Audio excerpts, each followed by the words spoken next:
Sir भला इहो ॿुधायो त मूंखे पघार घणी ॾींदो? पगार जी केड़ी थी ॻाल्हि करी चढ़ी छोकिरी चमची खाई खटा बेर उठ जेॾी ओजरी त गाबे जेॾा पेर पघार में मां सॼो सारो तुंहिंजो। हाँ तूं सॼो सारो मुंहिंजो? तोखे बाज़ार में विकिणंदसि त छेणनि जी बोरी बि कोन मिलंदी, छो त तूं पाण हिकु छेणो आहीं। कमाल थी करी मतलब अकुल कोन वरी चवंदी त पघार वधायो। ॾिस न ॻाल्हि सम्झ, जॾहिं सेठी तुंहिंजो थी वञे त सेठ जी हर शइ तुंहिंजी थी न, ईअं छो चवां? अच्छा अच्छा अच्छा मूंखे हाणे सम्झ में आयो। सुठो जो सम्झ में आए ई ॻाल्हि। ऐं मवालीअ जी ॻाल्हि माण्हू खे कॾहिं कॾहिं सम्झ में चङो। हाणे ॻाल्हियूं पोइ था कयूं, पहिरें मोबाइल खण त ॾिस केरु थो ॻाल्हाए। हेलो अस्सलाम वालेकुम चाची मवाली। चाची मवाली मुआ ही छा? मां तो वटि नौकरी करण आहियां ऐं तूं मिंट में मूंखे पंहिंजी ज़ाल बनाए छॾियो। न न चलो बेवकूफ़ हूंदो को। अरे हेॾे छो थो असांजो घर ठहण खां अॻु में मां थो ॻाल्हायां उठ अची अॼु हेॾे कहिड़ो ईड़े?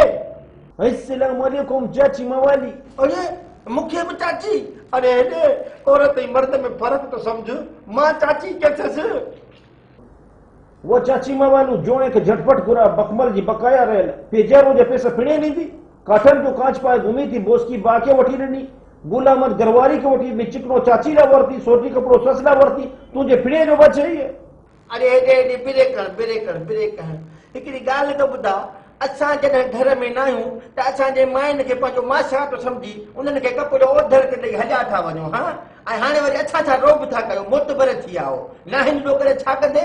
हाणे ॿुध, असांजी माइनि खे पंहिंजूं न्याणियूं सम्झी कपिड़े जा पैसा खणी बख़्श कयो जे न बख़्श कयो न ख़ुदा कंदो त बेऔलादा थींदो। वो बेशर्मी बेगैरती मोतबर थी वई है। ख़ुदा कंदो तोखे कुटी चखण ख़ुदा कंदो तू रेलगाड़ी ते चढ़दी।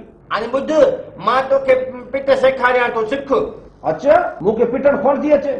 चओ त ख़ुदा करे त मां ट्रके ठहां छा कुते जी मोतबर आहे? चओ ख़ुदा कंदो मां ट्रके ठाहींदी मां कुते जी मोतमरदी।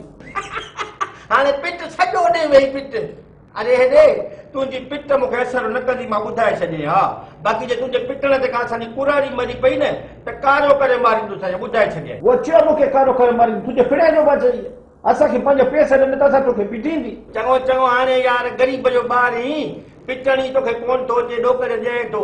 नाने मर्याद वारी 9 जिरेब ज़मीन खपाई अथमि सो उन जा पैसा 9 बजे सुबुह जो नबन नानकताई वारे दुकान ते मिली वेंदई, अचे वठी वञजांइ। ॾिस कोड़ त कोन थी।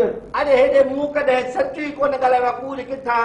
बाक़ी ॿुध, नई का कपिड़े में डिज़ाइन आई अथई त ॿुधा त मां वठां। डिजाइन कोड़ पर ज़मानत दे पहिरें ज़मानत दे उन खां पोइ तोखे कपिड़ो ॾींदी। अरे ज़मानत जी ॻाल्हि तो करी? मवालीअ खे पूरी दुनिया सुञाणे तूं नथो सुञाणी? ज़मानत छाजी ज़मानत? चवां हाणे ॿुध, मोरे में मुंहिंजो यार थी खेर मोहम्मद ॾाही उहो ज़ामीन ॾिए? न न न चङो भला दादूअ में तोखे ॾियां थो नवाज़ अंसारी। वो इन जो नालो ई न खण यार, इन मूंखे ओधर ते कपिड़ो वठी अॼु ताईं मूंखे मिले ई कोन थी। अॼु भला ॿुध, नवाब शाह में अफ़ज़ल भंभरो ॾिए ज़ामीन। इन जो नाले त मूंखे चओ ई न, बाक़ी ॿियो कंहिंजी ॻाल्हि कर। चङो भला ॿुध, ज़ामीन ॾिए मासी खेरां। हाँ ठीक है इनखे मां चङी तरह सुञाणा थी असां संभारे बच खाईंदी। खेल थई खोबला मर्दनि जी ज़मानत ना मंज़ूर, बाक़ी माईअ जो नालो खयो अथमि त उनखे ई सुञाणे थो, ॿारे बचे ही खाईंदा आहिनि। शर्म नथो अचे? वो कहना ख़राब का भॼी तो ज़मानत ॾिनी असां ज़मानत वरिती, हाणे मूंखे ॿुधाए कपिड़ो किथे खणी अचां? चङो हाणे ईअं कर, दादूअ में वञ, उते साईं शौकत शाह दर्दी अथई, उन वटि मुंहिंजी माप अथई, ॿ वॻा ॾेई वञी त पाणे ई सिबी छॾींदो। बाक़ी पैसनि जे बारे में सोचजांइ बि न, ही कलाम ॿुधी वठ।